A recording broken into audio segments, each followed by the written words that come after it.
Hello दोस्तों, हिंदी कहानियों में आप सभी लोगों का स्वागत है।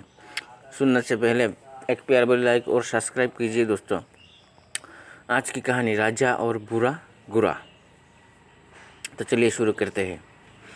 एक राजा था, उसके अस्तबल में बहुत सारे गोरे थे, लेकिन उन सभी में से एक गुरा ऐसा भी था जो सभी गुरों से ज़्यादा शक्तिशाली और युद्ध कौशल में निपुण था। राजा हर युद्ध में उसके पीठ पर बैठकर जाता और युद्ध जीत कर आता था, इसलिए राजा उसे बहुत प्यार करता था। समय के साथ गुरा बुरा हो गया। राजा को लगा कि अब शायद उसका गुरा पहले की तरह युद्ध में सहयोग नहीं कर पाएगा, इसलिए उसने गुरे को युद्ध में ले जाना बंद कर दिया। अब गुरा सारा दिन अस्तबल में बैठा रहता था या घास चरने मैदान में चला जाता था। एक दिन गुरा कहीं दूर निकल गया और रास्ते में आते समय एक नदी मिली। नदी में कीचड़ था। गुरे को लगा कि वो आसानी से नदी पार कर लेगा, किंतु जैसे ही उसने नदी पार करने का प्रयास किया, वो कीचड़ में फंस गया। गुरा जितना कीचड़ में से बाहर आने का प्रयास करता, वो उतना ही उसमें फंसता जा रहा था। उसने आप को मुसीबत में गिरा देख गुरा जोर जोर से हिनहिनाने लगा।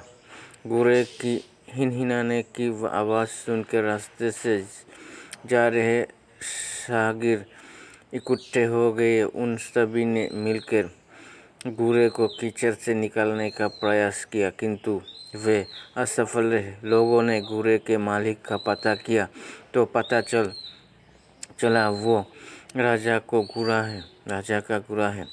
ये बात राजा तक पहुंच गई कि उनका प्यारा गुरा गहरे कीचड़ में फंस गया है और कीचड़ से नहीं निकल पा रहा है। राजा अपने सैनिकों के साथ घटनास्थल पर पहुंचा और गुरे को निकालने का प्रयास करने लगे, किंतु उन्हें भी सफलता नहीं मिली। अब राजा भी बहुत परेशान हो गया। उसने अपने मंत्रियों को बुलाकर सलाह ली।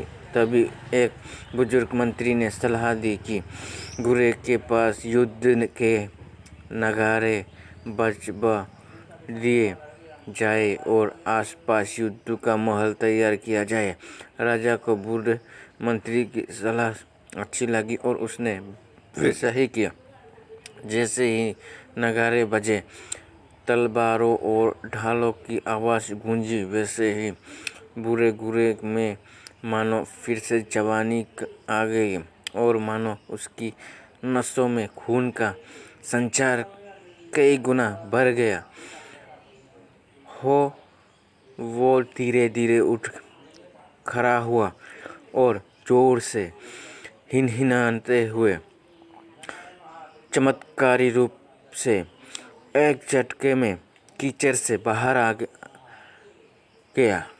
राजा ने बूढ़े मंत्री से यह चमत्कार कैसे हुआ पूछा। मंत्री ने उत्तर दिया, ये गुरा बुरा जरूर हो गया है, लेकिन जब इससे काम नहीं लिया गया तो इसके अंदर का उत्साह और आत्मविश्वास खत्म हो गया था और आज फिर से वही माहौल मिला तो उसमें उत्साह का संचार हुआ और ताकत लौट आए है।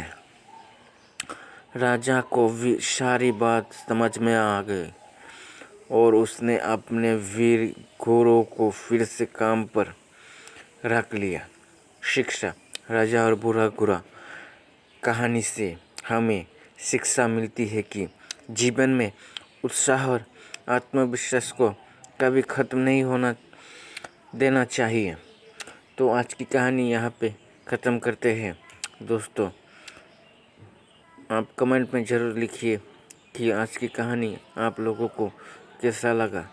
अगर अच्छा लगे तो एक प्यार भरी लाइक और सब्सक्राइब कीजिए।